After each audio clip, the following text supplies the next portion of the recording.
दोस्तों MS word की class में आज हम बात करेंगे रिव्यू टैब की और व्यू टैब की। इसमें सबसे पहली कमांड आती है आपकी स्पेलिंग एंड ग्रामर।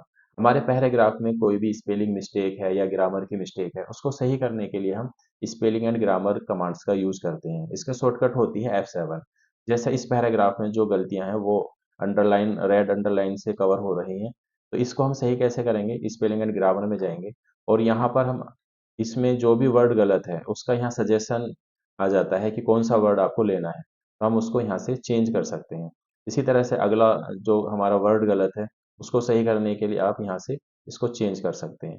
अगर सभी वर्ड सही करने हैं तो यहाँ पर चेंज ऑल पर क्लिक कर देंगे, तो यहाँ पर ये अपने आप स्टेप बाय स्टेप चेंज कर देता है।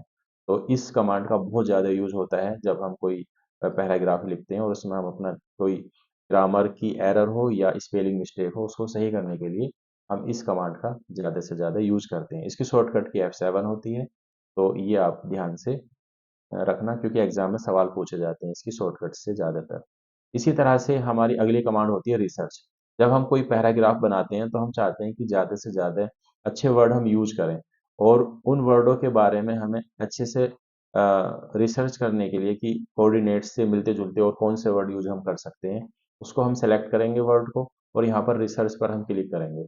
रिसर्च पर क्लिक करने के बाद ये आपके सामने इस तरह की विंडो खुलेगी, और यहाँ पर हम जो भी ऑप्शन हम इसमें चाहते हैं कि जैसे कोऑर्डिनेट से रिलेटेड क्या क्या आ सकता है, आपका ऑर्गेनाइज हो गया, डायरेक्ट हो गया, मैनेज हो गया, ठीक है। तो इसमें हम जो भी वर्ड हमें अच्छा लग रहा है उसको हम सेलेक्ट कर सकते हैं। इसके लिए हम क्या करेंगे, यहाँ पर साइड में क्लिक करेंगे और उस पर हम इंसर्ट पर क्लिक कर देंगे, तो वो आपका वर्ड चेंज हो जाएगा। तो इस तरह से हम अपने पैराग्राफ में किसी भी वर्ड के डिटेल्स में जाके उससे मिलते जुलते वर्ड यूज कर सकते हैं। तो इससे आप यहाँ पर रिसर्च पर जाएंगे। इसी तरह से आपका एक थीसिस होता है, तो ये भी आपका उसी से रिलेटेड होता है, रिसर्च से ही बहुत सारे वर्ड आ जाते हैं आपके। जैसे डॉक्यूमेंट है, उसकी जगह हमें पेपर यूज करना है, तो यहाँ पर इंसर्ट पर क्लिक करेंगे। इसी तरह से हम इसमें ये ट्रांसलेट कमांड होती हैं, तो ये लैंग्वेज चेंज करने के लिए होती हैं, और इसका हम यूज नहीं करेंगे क्योंकि इसमें इसका यूज नहीं हो पा रहा। इसके लिए हम दूसरा वर्जन जब यूज करेंगे एमएस वर्ड का, तो तब हम कवर करेंगे। तो इसमें अब हम बात करते हैं वर्ड काउंट की। तो वर्ड काउंट क्या होता है कि वर्ड काउंट हमारा पैराग्राफ में कि कितने पेज हैं, हमारे एमएस वर्ड की फाइल में कितने पेज हैं, कितने वर्ड हैं, कितने करेक्टर के साथ हैं, कितने बिना करेक्टर के साथ हैं, कितने पैराग्राफ है लिंक, ये सारा हमारा रिकॉर्ड बना के दे देता है। अगर कोई हमसे पूछने लगे कि आपने कितने वर्ड टाइप करे हैं, तो यहाँ पर हम वर्ड काउंट से उस चीज़ को शो कर सकते हैं कि कितने वर्ड टाइप करे हैं और कितने देर में टाइप करें। तो इस तरह से हम यहाँ से वर्ड काउंट है। इसके बाद अगला आता है आपका कमेंट्स के बारे में। जैसे हमें किसी भी वर्ड पर कोई कमेंट्स देनी है, तो हम क्या करेंगे, उस पर क्लिक करेंगे और यहाँ पर कमेंट्स पे क्लिक कर देंगे। तो यहाँ पर हम उसके बारे में जो भी हमें शॉर्ट में कमेंट्स देनी है वो हम लिख सकते हैं। इसी तरह से कोई और वर्ड है, उसको हमें कमेंट्स देनी है, तो यहाँ पर हम क्या करेंगे, सेलेक्ट क्लिक करेंगे और उसके बाद यहाँ पर कमेंट्स दे देंगे।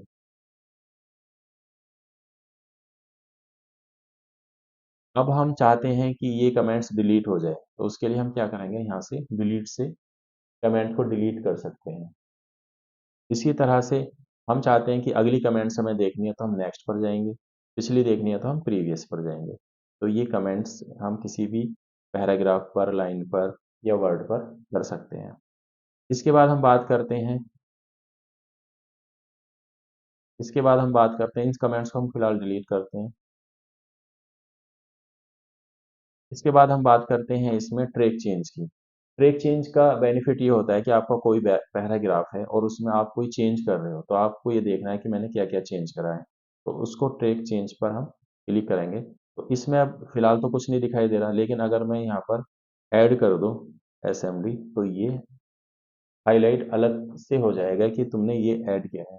अगर मैं इस वर्ड को डिलीट कर दूंगा, तो ये यहाँ पर दिखा देगा कि आपने ये वर्ड डिलीट किया है। तो इसी तरह से हम जो भी चेंज कर रहे हैं वो ट्रैक चेंज से पता चल जाता है। तो यहाँ पर हम ट्रैक चेंज का यूज करते हैं। इसमें अगर हम दिखाना है कि लाइन की तरह आ जाए, जैसे कमेंट्स आ रही थी इसी तरह से इसमें आ जाए, क्या क्या आपने डिलीट करा है, क्या आपने चेंज करा है, तो वो यहाँ पर दिखा देता है। इसी तरह से इसको यहाँ पर आप इनको इस तरह से रिजल्ट देखना है कि आपने क्या चेंज करा है, आपने डिलीट करा है, तो यहाँ से हम देख सकते हैं। तो इसका बस इतना ही यूज़ है। अगर आपने जो चेंज किया है उसको एक्सेप्ट करना चाह रहे हैं तो यहाँ पर आप एक्सेप्ट पर क्लिक करेंगे, तो आपने ये चेंज कर लिया है, हमने ये एक्सेप्ट कर लिया है। लेकिन अगर आप इसको एक्सेप्ट नहीं करना तो आप यहाँ से रिजेक्ट भी कर सकते हो। तो इस तरह से ये आपका चेंज कमांड्स कवर हो गई। इनका ज़्यादा यूज़ नहीं होता, लेकिन आपकी रिव्यू टैब में ये कमांड है तो इसलिए आपको बताया जा रहा है। इसी तरह से आपके इसमें आता है कंपेयर।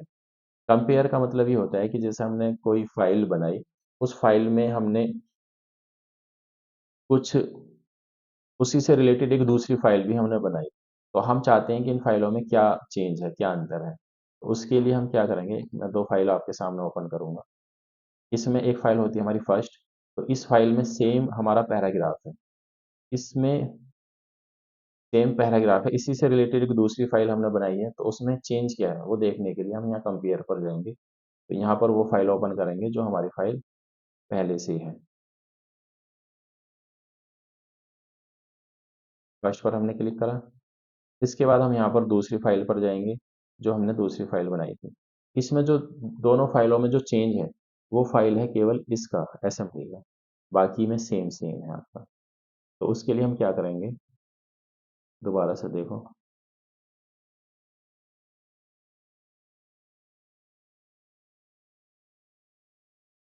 यहाँ पर हम जाएंगे रिव्यू कमांड्स में और यहाँ पर हम जाएंगे कंपेयर में।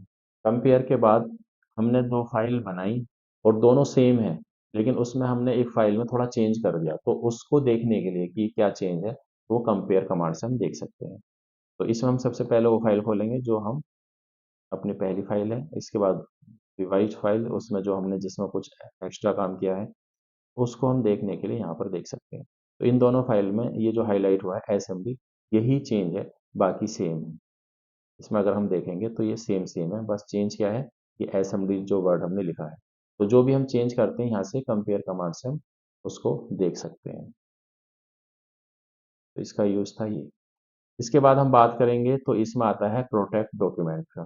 प्रोटेक्ट डॉक्यूमेंट का मतलब ये होता है कि इसमें हम अपनी फाइल में कोई भी पासवर्ड वगैरह लगाना चाह रहे हैं कि कोई दूसरा बंदा इसको चेंज ना करे, केवल पढ़ सके, तो हम यहाँ पर जाएंगे रिस्ट्रिक्ट फॉर्मेटिंग एंड एडिटिंग, और यहाँ पर हम लिमिट कर देंगे, यहाँ पर केवल read only, no change, read only रखेंगे, और यहाँ पर यस स्टार्ट एनफोर्सिंग प्रोटेक्शन पर क्लिक करेंगे। यहाँ पर अपना हम कोई भी पासवर्ड दे देंगे, तो उससे ये होगा कि पासवर्ड डालने के बाद ही हम चेंज कर सकते हैं, अदरवाइज कोई दूसरा बंदा इसमें चेंज नहीं कर सकता। फिलहाल मैं टाइप भी कर रहा हूँ, डिलीट भी कर रहा हूँ, लेकिन यहाँ पर चेंज नहीं हो रहा है। यहाँ पर एक नोटिफिकेशन लिखा हुआ आ रहा है कि आप इसको चेंज नहीं कर सकते। तो ये थी आपकी रिव्यू की कमांड्स। तो इसमें जो सबसे इम्पोर्टेंट होती है स्पेलिंग वगैरह की होती है, बाकी ये ज़्यादा यूज की नहीं है। अगर हमें पासवर्ड मैंने लगा दिया, पासवर्ड दोबारा से हटाना, तो यहाँ पर हम जाएंगे और इसको स्टॉप प्रोटेक्शन पर हम क्लिक करेंगे। 1 2 3 जो मैंने फिलहाल पासवर्ड दिया, अब मैं चेंज करूंगा, डिलीट हो रहा है, कुछ मैं टाइप कर रहा हूँ वो भी इसमें हो रहा है, क्योंकि हमने इसमें से पासवर्ड स्टॉप प्रोटेक्शन पर क्लिक कर दिया हमने। इसके बाद हम बात करते हैं रिव्यू टैब के बाद हम बात करते हैं व्यू टैब की।